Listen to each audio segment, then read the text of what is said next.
সকলোকে YouTube channel math solution পিপিলৈ পুনৰবাৰ স্বাগতম জনাইছো মই প্ৰাঞ্জল পূজাৰী আজি এই ভিডিওটোত আসাম ডাইৰেক্ট ৰিক্ৰুটমেন্টৰ কাৰণে যি এক্সাম অনুষ্ঠিত কৰিব সেই এক্সামৰ সহায় হোৱাকৈ স্পীড ডিসটেন্স এণ্ড টাইমৰ কেইটামান গুৰুত্বপূৰ্ণ প্ৰশ্ন ডিসকাস কৰিম এই ভিডিওটোত থকা প্ৰশ্নসমূহ যথেষ্ট ইম্পৰ্টেন্ট হয় কাৰণ পৰীক্ষাত এনে ধৰণৰ এটা বা দুটা প্ৰশ্ন আহিব সো ভিডিওটো শেষলৈকে চাব আৰু ভিডিওটো চাই কেনে পালে মোক কমেন্ট কৰি জনাব আহকচোন ভিডিওটো স্টাৰ্ট কৰো এটা ফাৰ্স্ট কোৱেশ্চনটো আছে এখন গাড়ীৰ বেগ 60 kilometre per hour 60 kilometre per আৱাৰতে কি বুজাইছে 1 ঘণ্টাত 60 কিলোমিটাৰ যায় ঠিক আছে আঢ়ৈ ঘণ্টাৰ পাছত গাড়ীখনে কিমান দূৰত্ব অতিক্ৰম কৰিব আঢ়ৈ ঘণ্টাৰ পাছত গাড়ীখনে কিমান দূৰত্ব অতিক্ৰম কৰিব আমাক উলিয়াব দিছে এটা গাড়ীখনৰ বেগ দিছে 60 কিলোমিটাৰ পাৰ আৱাৰ মানে 1 ঘণ্টাত যায় 60 কিলোমিটাৰ ওটিকে আঢ়ৈ ঘণ্টাত কিমান যাব আঢ়ৈ ঘণ্টাটো আমি 2.5 বুলি লিখিব পাৰো হয়নে নহয় 1 ঘণ্টাত যায় 60 আঢ়ৈ ঘণ্টাত যাব 60 লগত 2.5 টো পূৰণ কৰিব লাগিব এটা আমি পূৰণ কৰিলে কি পাম 6 5 গুণ 203 6 2 গুণ 12 3 15.0 ইয়াত বহিব পইণ্টটো কাৰণ ইয়াত এটা অংক আগত আছে হয়নে নহয় এটো আমি কি বুলি লিখিব পাৰো 150 কিলোমিটাৰ অপশন কোনটো হ'ব correct option A year correct answer এটো হৈছে ইয়াৰ সলিউশন ঠিক আছে ইয়াৰ পিছৰ প্ৰশ্নটো আছে এখন গাড়ীয়ে 5 মিনিটত 5 কিলোমিটাৰ দূৰত্ব অতিক্ৰম কৰে গাড়ীখনৰ গড় দ্ৰুতি হ'ব অপশন একেটা দিছে গাড়ীখনৰ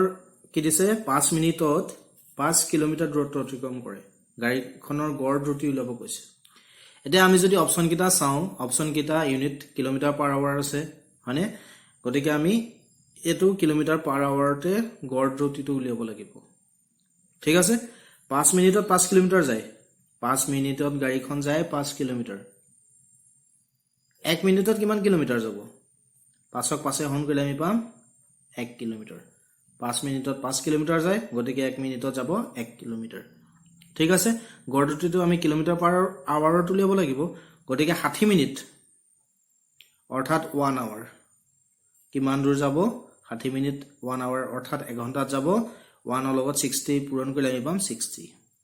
কিলোমিটাৰ অৰ্থাৎ গাড়ীখনৰ গড় দ্ৰুতি বা দ্ৰুতি কিমান হ'ব 60 কিলোমিটাৰ পাৰ আৱাৰ প্ৰতি ঘণ্টাত 60 কিলোমিটাৰ অপশন কোনটো কাৰেক্ট হ'ব অপশন সি ইয়াৰ কাৰেক্ট আনসাৰ ঠিক আছে ইয়াৰ পিছৰ প্ৰশ্নটো আছে এখন গাড়ীয়ে এ নগৰৰ পৰা বি নগৰ পাওঁতে বেগ 60 কিলোমিটাৰ পাৰ আৱাৰ আৰু বি নগৰৰ পৰা এ নগৰ পাওঁতে বেগ 72 কিলোমিটাৰ পাৰ আৱাৰ গাড়ীখনৰ সম্পূৰ্ণ যাত্ৰাত গড় বেগ নিৰ্ণয় কৰা অপশন একেটা দিছে এই প্ৰশ্নটো আমি যদি ট্ৰেডিশনাল মেথডত কৰিবলৈ যাওঁ যথেষ্ট সময় ল'ব ইয়াত আমি এটা শৰ্ট ট্ৰিক ইউজ কৰিম সেইটো কৰিলে অতি সহজে আনসাৰটো ওলাব ঠিক আছে কিছুমানে এই প্ৰশ্নটো 60 লগত 72 যোগ কৰি 2 হৰণ কৰি দিয়ে কিন্তু তেনেকৈ কৰিলে উত্তৰটো ভুল হ'ব ঠিক আছে এই কথাটো মনত ৰাখিব ইয়াত এটা প্ৰশ্নটো কি দিছে গাড়ীখনে এ নগৰৰ পৰা বি নগৰ পাওঁতে স্পীড 60 কিলোমিটাৰ পাৰ আৱাৰ ঠিক আছে যাওঁতে আকৌ বিৰ পৰা ইলে ঘূৰি আহোতে স্পীড কিমান 72 ঠিক আছে এনে ধৰণৰ প্ৰশ্ন সলভ কৰিবলৈ আমি এটা ফৰ্মুলা ইউজ কৰিব লাগিব সেই ফৰ্মুলাটো হৈছে 2xy by x plus y যত x আৰু y হ'ব স্পীড দুটা ঠিক আছে এতিয়া আমি ইয়াত ভ্যালু কিটা বহাই দিম 2xy x ৰ ভ্যালু 72 ল'ব পাৰে 60 ল'ব পাৰে যিকোনো এটা ল'লে হ'ল 2 into 72 into 60 তলত x plus y 72 plus 60 ঠিক আছে এটা যোগ কৰক আমি পাম 2 132 এটো ইনটু কৰিব নালাগে ক্যান্সেল যাব এনেকৈ ৰাখি দিওক এটা কটাকটি কৰক 2 এ ক্যান্সেল যাব 200 গুণ 12 200 গুণ 12 একে 13 66 হয়নে 2 এ আকৌ ক্যান্সেল যাব 33 2 এ ক্যান্সেল যাব 30 3 এ ক্যান্সেল যাব 11 3 এ ক্যান্সেল যাব 10 কি থাকিলে ওপৰত 72 into 10 পূৰণ কৰিলে আমি কি পাম 720 তলত 11 এটো দে হৰণ কৰি দিওক আনসাৰটো ওলাই যাব 11 এ 720 হৰণ কৰি দিওক প্ৰথম কেবাৰ যাব 6 বাৰ 64 বাৰ 6 গুলে 6 শূন্যটো নামি আহিলে 60 হ'ল 5 বাৰ যাব 55 10 5 গুলে 5 ইয়াত দশমিক দিলে এটা শূন্য আহিব 4 বাৰ যাব 44 10 4 গুল 6 দশমিক দিয়া আছে আমি শূন্য এটা দিব পাৰিম কেবাৰ যাব 5 বাৰ 55 এটো এনেকৈ ওলাই গৈ থাকিব আমি কি পালো 65.45 অপচন আছে নে আছে অপচন ডি গতিকে ইয়াৰ কাৰেক্ট আনসাৰ কোনটো হ'ব option D 65.45 kilometre per hour ঠিক আছে এটো হৈছে ইয়াৰ সমাধান এই প্ৰশ্নটো যদি আপোনালোকে ট্ৰেডিশনেল মেথডত কেনেকৈ সলভ কৰে চাব বিচাৰে মোৰ আগৰ ভিডিঅ'ত দিয়া আছে চাব বা মোক কমেন্ট কৰি ক'ব মই সেই ভিডিঅ'টোৰ লিংকটো আপোনালোকক দি দিম ঠিক আছে ইয়াৰ পিছৰ প্ৰশ্নটো আছে 100 মিটাৰ দীঘল ৰেলগাড়ী এখনে এটা বিদ্যুতৰ খুঁটা অতিক্ৰম কৰোঁতে কিমান সময় ল'ব যদি ৰেলগাড়ীখনৰ বেগ 72 কিলোমিটাৰ পাৰ আৱাৰ হয় অপচন একিটা দিছে এটা আমাৰ ট্ৰেইনখনৰ দৈৰ্ঘ্য দিছে 100 মিটাৰ ঠিক আছে এই ট্ৰেইনখনে এটা বিদ্যুতৰ খুঁটা অতিক্ৰম কৰোঁতে কিমান সময় ল'ব উলিয়াব কৈছে ৰেলগাড়ীখনৰ বেগ দিছে 72 কিলোমিটাৰ পাৰ আৱাৰ এতিয়া দ্ৰুতি বা বেগ আৰু দূৰত্ব আৰু সময়ৰ মাজত যেটো এটা সম্পৰ্ক আছে সেই সম্পৰ্কটো হৈছে দ্ৰুতি বা বেগ সমান দূৰত্ব ডিভাইডেড বাই সময় অৰ্থাৎ আমি বস্তু এটা দ্ৰুতি বা বেগ কেনেকৈ পাওঁ বস্তুটোৱে কিমান দূৰত্ব অতিক্ৰম কৰিলে তাক হৰণ কৰিব লাগিব সময়ে তেতিয়া আমি তাৰ দ্ৰুতি বা বেগ পাম এটা দ্ৰুতি আৰু বেগ দুইটা একে হয়নে কিন্তু ইয়াৰ মাজত এটা ডিফাৰেন্স আছে সেই ডিফাৰেন্সটো কি দ্ৰুতিৰ নিৰ্দিষ্ট দিশ নাই কিন্তু বেগৰ নিৰ্দিষ্ট দিশ আছে ঠিক আছে প্ৰথম পাৰ্থক্য হেতু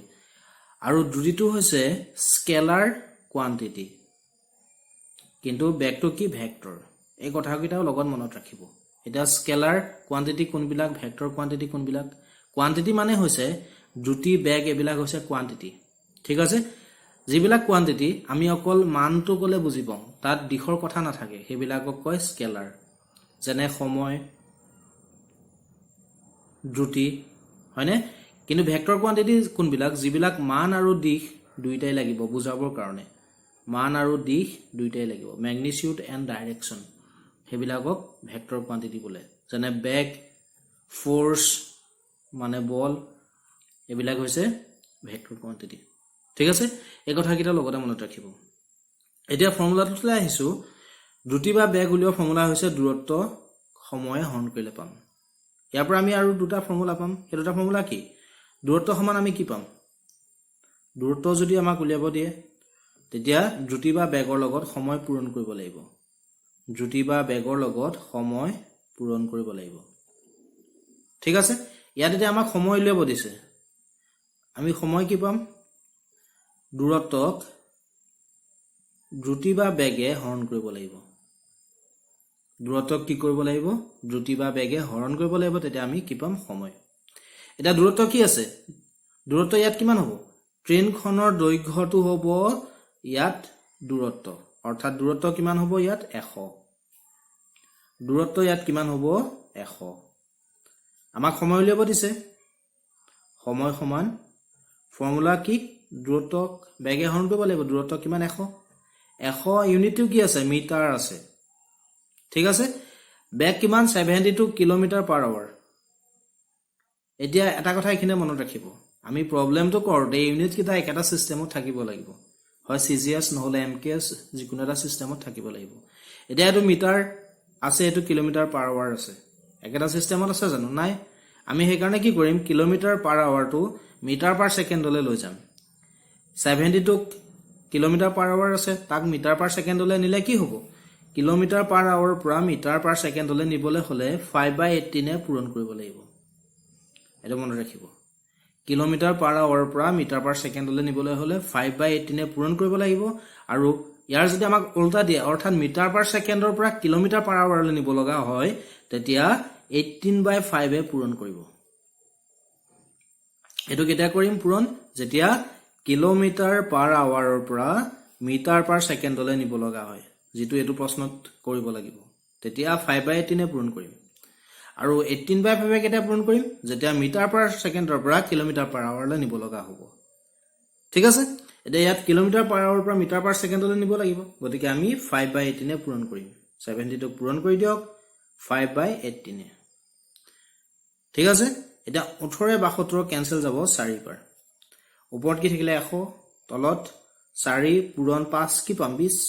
এটো 0 কেনসেল যাব 2 এ 10 কেনসেল যাব 5 গতিকে আমি কি পালো 5 ইউনিটটো কি আহিব মিটাৰ পাৰ ছেকেণ্ডলৈ নিছিলো যত সময়ৰ ইউনিটটো ইয়াত কি সেকেন্ড গতিকে ইয়াত এককটো হ'ব সেকেন্ড অৰ্থাৎ কিমান সময় লব 5 সেকেন্ড সময় গতিকে ইয়াৰ শুদ্ধ উত্তৰ কোনটো হ'ব অপচন এ ইয়াৰ শুদ্ধ উত্তৰ এটো হৈছে ইয়াৰ সমাধান ঠিক আছে নেক্সট কোৱেশ্চনটো আছে এখন গাড়ী গুৱাহাটীৰ পৰা নগাঁওলৈ যাওঁতে 2 ঘণ্টা 15 মিনিট আৰু ঘূৰি গুৱাহাটীলৈ আহোতে 1 ঘণ্টা 45 মিনিট ললে গুৱাহাটীৰ পৰা নগাঁওলৈ 120 কিলোমিটাৰ হলে গাড়ীখনৰ অহা যোৱাত প্ৰতি ঘণ্টাত গড় বেগ কিমান আছিল অপচন কিটা দিছে এতিয়া আমাক ইয়াত কি উলিয়াব দিছে গড় বেগ মানে বেগ উলিয়াব দিছে হয়নে এটা বেগ উলিয়া ফৰ্মুলা কি আছিল দূৰত্ব সময়ে হৰণ কৰিব লাগিব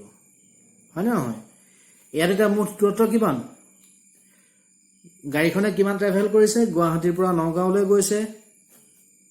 আকৌ নগাঁওৰ পৰা গুৱাহাটীলৈ আহিছে হয়নে গুৱাহাটীৰ পৰা নগাঁওলৈ দূৰত্ব দিছে 120 মানে গুৱাহাটীৰ পৰা নগাঁওলৈ কিমান 120 আকৌ নগাঁওৰ পৰা গুৱাহাটীলৈ 120 টোটাল দূৰত্ব কিমান হ'ব 120 ৰ লগত 120 যোগ কৰিব লাগিব ঠিক আছে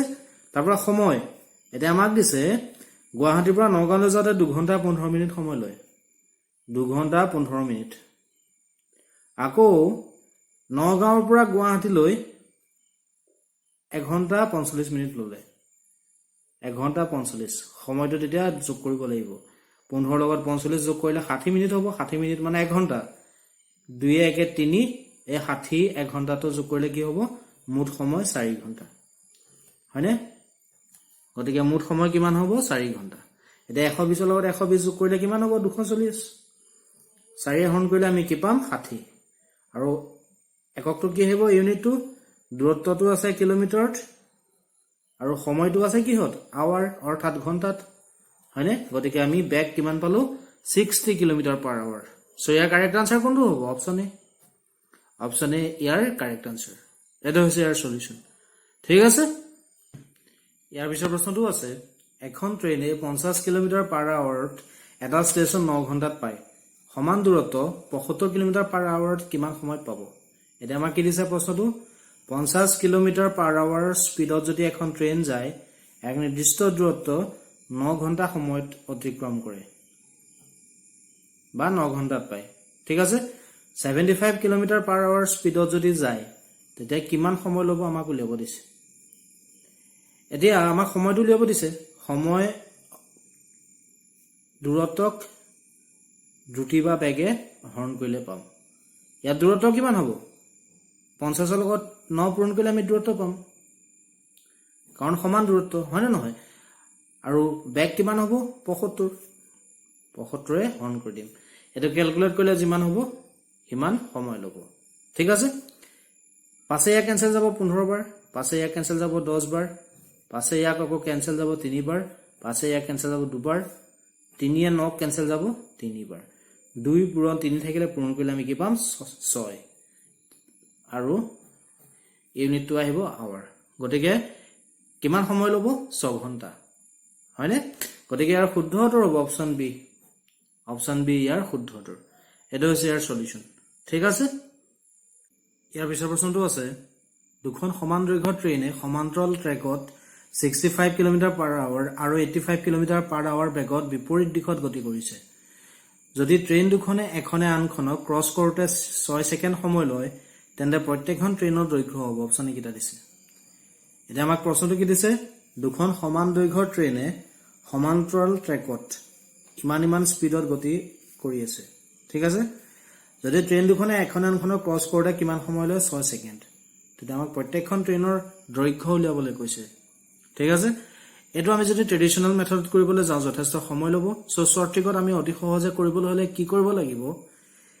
এই স্পিড দুটা প্ৰথম যোগ কৰিব অৰ্থাৎ 65 ৰ লগত 85 যোগ কৰিব তাক পূৰণ কৰিব 5/18 কেলে পূৰণ কৰিছো ইউনিটটো ইয়াত কিলোমিটাৰ পাৰ আৱাৰ আছে দেখিছেনে স্পিডৰ আৰু সময়ৰ ইউনিটটো সেকেন্ডত আছে হয়নে গতিকে আমি কিলোমিটাৰ পাৰ আৱাৰটো মিটাৰ পাৰ সেকেন্ডলৈ লৈ যাম গতিকে এই দুটা যোগ কৰিছো স্পিড দুটা কৰি তাক 5/18 এ পূৰণ কৰিছো ঠিক আছে তাক পূৰণ কৰিম আমি সময় 6 এ ঠিক আছে আৰু এই গুটেটো হৰণ কৰি দিম 2 এ গুটেটোক আমি কিহে হৰণ কৰিম 2 এ এটো ক্যালকুলেট কৰিলে আমি যেটো পাম হেতু হ'ব প্ৰত্যেকখন ট্ৰেইনৰ দৈৰ্ঘ্য এটা 65 ৰ লগত 85 যোগ কৰিলে আমি কি পাম 150 তাৰ লগত আছে 5/18 2s 6 ক্যান্সেল যাব 3 বাৰ লগত আহিব ইয়াত 3 3 এ 18 ক্যান্সেল যাব 6 বাৰ 6 এ 1300 ক্যান্সেল যাব 6 2 12 6 5 30 25 বাৰ কি থাকে 25 পূৰণ 5 পূৰণ কৰিলে আমি কি পাম 5 25 125 গতিকে ট্ৰেইনখনৰ দৈৰ্ঘ্য হ'ব মানে প্ৰত্যেকখন ট্ৰেইনৰ দৈৰ্ঘ্য হ'ব 125 ইউনিটটো কি হ'ব আমি এই ইউনিটটো মিটাৰ পাৰ সেকেন্ডলৈ নিছিলো অৰ্থাৎ এমকেএস সিস্টেমত অংকটো কৰিছো আৰু এমকেএস সিস্টেমত দৈৰ্ঘ্যৰ ইউনিট কি মিটাৰ কি আহিব তেতিয়া 125 মিটাৰ সো ইয়াৰ শুদ্ধ উত্তৰ হ'ব অপচন ডি ইয়াৰ শুদ্ধ উত্তৰ এটো হৈছে ইয়াৰ সলিউশন ঠিক আছে ইয়াৰ পিছৰ প্ৰশ্নটো আছে আদিত্যক 400 মিটাৰ দূৰত্ব অতিক্ৰম কৰিবলৈ কিমান সময় লাগিব যদি তেওঁৰ বেগ 20 কিলোমিটাৰ পাৰ আৱাৰ হয় এটা দিছে প্ৰশ্নটো আদিত্যক 400 মিটাৰ দূৰত্ব অতিক্ৰম কৰিবলৈ কিমান সময় লাগিব আমাক ইয়াত কি উলিয়াব দিছে সময় উলিয়াব ফৰ্মুলা কি আছিল দূৰত্বক বেগে হৰণ কৰিব লাগিব হয়নে এটা দূৰত্ব কিমান 400 মিটাৰ বেগ কিমান 20 দিছে এটা ইউনিট কিটা এটো কিলোমিটাৰ পাৰ আৱাৰ আছে এটো মিটাৰ আছে কিলোমিটাৰ পাৰ আৱাৰটো মিটাৰ পাৰ সেকেন্ডলৈ নিব লাগিব গতিকে আমি 20ক কি কৰিম 18 ভাগৰ 5 এ পূৰণ কৰিম 5/18 এ পূৰণ কৰিম এটো ক্যালকুলেট কৰিলে যিমান হ'ব সিমান সেকেন্ড সময় হ'ব হয়নে এতিয়া এটো শূন্য ক্যান্সেল যাব 2 এ 40 ক্যান্সেল যাব 20 বাৰ 5 এ 20 ক্যান্সেল যাব 4 বাৰ ওপৰত কি থাকিলে 4 এইখিনিত এক এটা আছে গতিকে আমি কি পাম 1 ইয়াৰ তলত 18 এটা এই হৰণটো পূৰণ কৰি দিয়ক তেতিয়া 18 ভাগৰ একটো ৰেচিপ্ৰকেল অৰ্থাৎ প্ৰতিক্ৰম হৈ উঠাব তলত এক আহিব যেটো নিলিখিলেও হ'ব ঠিক আছে এটা 4 লগত 18 পূৰণ কৰিলে আমি কি পাম 4 উঠং 72 সেকেন্ড গতিকে কিমান সময় ল'ব 400 মিটাৰ দূৰত্ব অতিক্ৰম কৰিবলৈ ইমান বেগেৰে 72 সেকেন্ড সো ইয়াৰ কাৰেক্ট আনসাৰ হ'ব অপচন বি ইয়াৰ কাৰেক্ট আনসাৰ এটো হৈছে ইয়াৰ সলিউশন ঠিক আছে ইয়াৰ পিছৰ প্ৰশ্নটো আছে 163 মিটাৰ আৰু 187 মিটাৰ দীঘল দুখন ৰেলগাড়ী সমান্তৰাল ট্ৰেকত এখন আনখনৰ বিপৰীত দিশত ইমান বেগত গতি কৰিছে ট্ৰেইন দুখন ক্ৰছ কৰিবলৈ সময় ল'ব ইয়াত আমাক কি উলিয়াব দিছে সময় উলিয়াব দিছে এটা সময় উলিওৱা ফৰ্মুলা কি আছিল দূৰত্বক দ্ৰুতি বা বেগে হৰণ কৰিব লাগিব হয়নে এটা ইয়াত দূৰত্ব এই দুটা যোগ কৰিব লাগিব ট্ৰেইন দুখনৰ দৈৰ্ঘ্যটো আমি যোগ কৰিলে কি পাম দূৰত্ব অৰ্থাৎ 163 লগত 187 যোগ কৰিব লাগিব ঠিক আছে ঠিক তেনেকৈ বেগ এই বেগ দুটা যোগ কৰিব লাগিব 47 লগত 43 এতিয়া এইখিনিতে এটা কথা মন কৰিব বেগৰ ইউনিটটো কিলোমিটাৰ পাৰ আৱাৰ আছে এটো মিটাৰত আছে গতিকে আমি কিলোমিটাৰ পাৰ আৱাৰটো মিটাৰ পাৰ সেকেন্ডলৈ লৈ যাম অৰ্থাৎ আমি ইয়াক পূৰণ কৰিম 5/18 এটো ক্যালকুলেট কৰিলে যিমান পাম সিমান সেকেন্ড সময় ল'ব ঠিক আছে 163 লগত 187 যোগ কৰক তেতিয়া আমি পাম 7 3 10 0 1 8 6 14 1 15 5 1 1 1 2 1 3 350 হয়নে এটা যোগ কৰক 7 3 10 0 1 4 6 8 1 99 পূৰণ ওপৰত 5 তলত 18 এটাতে কটাকটি যাবনে 5 এ ইয়াক ক্যান্সেল যাব 5 7 গুণ 35 লগত 0 অৰ্থাৎ 70 এটো 0 ক্যান্সেল যাব হয়নে 9 এ 18 ক্যান্সেল যাব 2 এতিয়া ওপৰত 7 থাকিলে এইখিনিত 1 আছে দেখিছেনে এইখিনিত 2 আছে মানে কি ইয়াৰ ওপৰত আছে 7 তলত আছে দুভাগৰ 1 এটা এই হৰণটো পূৰণ কৰি দিয়ক তেতিয়া দুভাগৰ একটো ৰেচিপ্ৰকেল অৰ্থাৎ প্ৰতিক্ৰম হ'ব, দুইটো ওপৰলৈ যাব, একটো নিলিখিলেও হ'ব। 7 লগত 2 পূৰণ কৰিলে আমি কি পাম 14, অৰ্থাৎ কিমান সময় ল'ব 14 ছেকেণ্ড সময় ল'ব। এটো হৈছে ইয়াৰ সমাধান। ঠিক আছে, আজি মই এই ভিডিঅ'টোত এইখিনি কুৱেশ্যন ডিসকাস কৰিলো। ভিডিঅ'টো চাই কেনে পালে মোক কমেন্ট কৰি জনাব, ভিডিঅ'টো লাইক কৰিব, লিংকটো ফ্ৰেণ্ডছৰ লগত শ্বেয়াৰ কৰিব, আৰু যদি আজি চেনেলটোত প্ৰথম আহিছে চেনেলটো সাবস্ক্ৰাইব কৰিব, যাতে মই ভিডিঅ' দিলে পোনপটীয়াকৈ পাই যায়। আজিলৈ আহো, বাই।